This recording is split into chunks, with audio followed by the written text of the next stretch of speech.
Bismillahirrahmanirrahim. كل نفس ذائقة الموت. Abdullah bin Hudzafa ini jarang sekali orang tahu kisahnya, tapi beliau punya satu hal, terutama pada saat menghadapi kematian yang luar biasa. Dia pernah diutus menuju ke negeri Romawi untuk menyerang, ternyata ditawan oleh Raja Romawi. Dan orang-orang Romawi sudah dengar, ini muslimin ini kebanyakan orang-orang Arab Badui dari padang pasir, jadi Arab. Orang miskin, tidak banyak orang kaya di antara mereka. Nanti kalau dibanding orang-orang Romawi dulu, nggak ada kekayaan apa-apa mereka. Tadinya orang tidak ada yang lihat, dianggap orang bodoh, nggak bisa baca, nggak bisa nulis. Sekarang dengan masuk Islam, Islam membawa mereka menyebar ke seluruh dunia. Mereka jadi pemimpin. Dan yang luar biasa didengar oleh Kaisar, keyakinan orang Islam ini mengalahkan kokohnya gunung. Halal halal, haram haram. Asal dia sudah belajar dan dia memang sudah yakin dengan itu, nggak bisa digoyahkan. Sampai mati pun. Maka Kaisar waktu tawan sahabat-sahabat ini, pimpinannya adalah Abdullah bin Hudzafa radhiyallahu anhu. Kata Kaisar, mana pimpinannya? Ini si Abdullah. Dipanggil sama Kaisar di depan teman-temannya semua. Waktu itu kita perlu tahu teman-teman, Kaisar Romawi menguasai setengah dunia. Kekuasaannya ini bukan kayak cuma Indonesia saja. Seluruh setengah dunia ini dikuasai sama dia. Kerajaan Romawi dulu terkenal, Bizantium Romawi. Kata Kaisar, hai Abdullah, kalau kau mau pindah ke Nasrani, masuk agama Nasrani, saya akan kasih kau setengah kerajaanku. Sekarang kau langsung jadi raja. Teman-teman bayangkan kalau kita ada orang punya 100 miliar, lalu dia bilang, saya kasih kamu 50 miliar, pindah agama. Ya. Mungkin orang-orang yang lemah imannya, 50 miliar, tadinya mungkin 1 juta pun susah dipegang. 50 miliar ini mengkhayal bagi dia. Abdullah bin Hudzafa ambil pelajaran teman-teman sekalian, ditawarkan setengah kerajaan Kaisar. Datangkan saksi-saksi, nih, saksi semua ini bukan main-main. Kamu bilang saya masuk Nasrani, setengah kerajaan. Dari Badui padang pasir orang miskin jadi raja langsung. Berdampingan sama Kaisar. Apa jawaban Abdullah? Kerajaan ditawarkan. Dan ini tidak main-main, serius. Akan dikasih kerajaan. Kata Abdullah, wahai Kaisar, jangankan setengah kerajaan Anda. Seluruh kerajaan Anda, seluruh kerajaan Arab dan Ajam. Semua kerajaan di muka bumi ini. Mau orang Arab, mau orang selain Arab, dan kerajaan Anda pun semuanya kalau saya dikasih untuk meninggalkan agama saya sekejap mata, sekedip mata saja, tarfata'in dalam bahasa Arabnya, tidak akan saya lakukan. Tidak bisa. Ini ngalahin kokohnya gunung, teman-teman sekalian, imannya luar biasa gitu. Sayangnya sebagian kita hanya seperti kerupuk, diketuk pecah, gitu kan.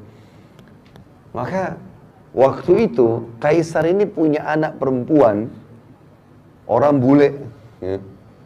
Kalau kita sekarang sering ucapkan begitu, yang terkenal kecantikannya, masih gadis, tinggi, putih, cantik, fitnah bagi laki-laki. Sampai banyak raja-raja waktu itu dan para perdana menterinya Kaisar, panglima-panglima perang berharap jadi suaminya perempuan itu. Terkenal sekali. Dikeluarkan oleh Kaisar, duduk di sebelahnya. Hai Abdullah, setengah kerajaanku dan nikahi anakku. Ini juga plus lagi, dapat perempuan tercantik di dunia pada saat itu. Kata Abdullah dengan kalimat yang mungkin Kaisar tidak semudah itu memahaminya ya. Tapi orang beriman harus, dia mengatakan Anda menawarkan anak Anda perempuan ini ya, untuk digantikan dengan bidadari yang Allah janjikan untukku di surga. Artinya percuma, nggak mempan. Ya. Maka kata Kaisar, penjarakan orang ini. Instruksinya, jangan kasih makan dan minum. Nggak boleh makan dan minum. Teman-teman, kita kalau nggak makan 2 hari, 3 hari mungkin masih lapar, tapi masih bisa hidup lah. Tapi kalau nggak minum, ini nggak mudah nih. Dari pagi sampai malam kita nggak minum sudah kering tenggorokan. 2 hari, 3 hari bisa meninggal ini. Jangan kasih makan dan kasih minum, di penjara. Dan Kaisar suruh penjaga prajuritnya perhatikan. Kalau sudah lemas, sampaikan ke saya. 3 hari 3 malam gak makan gak minum. Sampai dikatakan dalam kisah ini Abdullah kepalanya mulai melemas, condong ke kiri, udah lemas gitu, gak ada minum, gak ada makan. Lalu pada saat itu kata prajuritnya Kaisar, sudah lemas. Kata Kaisar, masukkan babi dan khamr di penjaranya. Sekarang di babi. Ini bukan babi sembarang ya, babi masakannya buat Kaisar. Jadi babi dengan bumbu yang wangi, nampan yang bagus, segala macam, menggoda luar biasa. Dan dalam kondisi dia lapar. Kemudian khamr di kendi yang memang punya Kaisar. Tempatnya itu bukan sembarangan, dari emas. Taruh di situ. Subhanallah, sampai 3 hari ke depan, sampai daging babi itu menjamur, gak disentuh sama Abdullah. Padahal sudah mau mati. Gak bisa. Gitu. Kata prajuritnya, gak disentuh Kaisar. Sampai berjamur tuh babi. Panggil dia, panggil. 6 hari sekarang gak makan, gak minum. Ini luar biasa ini. Lalu kata Kaisar, kenapa kau gak makan dan minum? Kata Abdullah jawabannya, saya tahu dalam agama saya sekarang sudah halal tuh babi dan khamr. Karena saya akan mati kalau saya gak makan.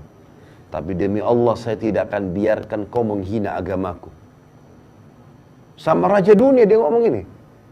Saya demi Allah tidak akan membiarkan kamu menghina agamaku.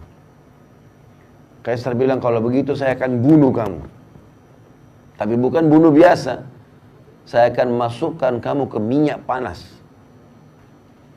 Didatangkan periuk teman-teman sekalian, besar.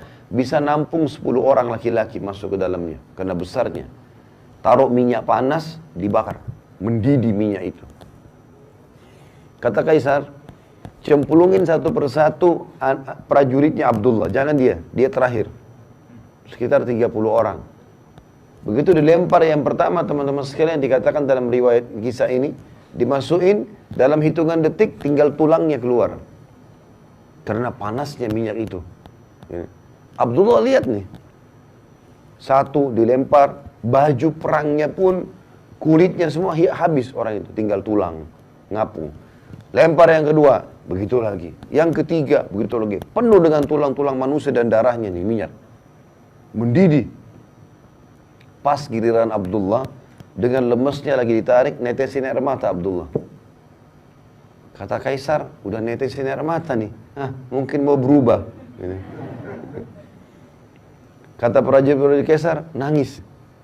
Berarti mungkin mau berubah. Panggil. Hai Abdullah, jadi pindah Nasrani? Dia bilang, tidak demi Allah. Lalu kenapa kau nangis? Saya menangis karena saya menyesal hanya punya 1 nyawa. Saya berharap punya 1000 nyawa, semuanya kau cemplungin ke minyak itu. Untuk mati menuju ke akhirat. Bagaimana orang beriman teman-teman faham masalah ini? Nggak ada yang goyahkan dia. Dunia ini sebentar. Antum tarik kisah ini kepada penyakit yang sedang kita alami. Utang yang belum kita lunasi. Permasalahan rumah tangga yang kita hadapi. Seberat apa itu dibandingkan Abdullah ini? Nggak ada nilainya. Tapi dia begitu yakin ada Tuhannya Allah. Dan dia yakin dunia ini hanya sebentar, dia akan menuju ke akhirat. Itu poin yang tidak boleh luput dengan kita. Dan itu makna daripada perkataan hadis ini. Yang Allah bilang, siapa yang rindu bertemu denganku, aku rindu bertemu dengannya. Artinya siapa yang selalu tahu targetnya akhirat, dia akan menuju ke sana. Dan siapa yang benci bertemu denganku, dunia aja terus. Nggak ada urusan sama akhirat ini. Selalu pelanggaran, tidak ada kepatuhan, nggak ada taubat menyesal dari dosa. Maka aku pun benci bertemu dengannya.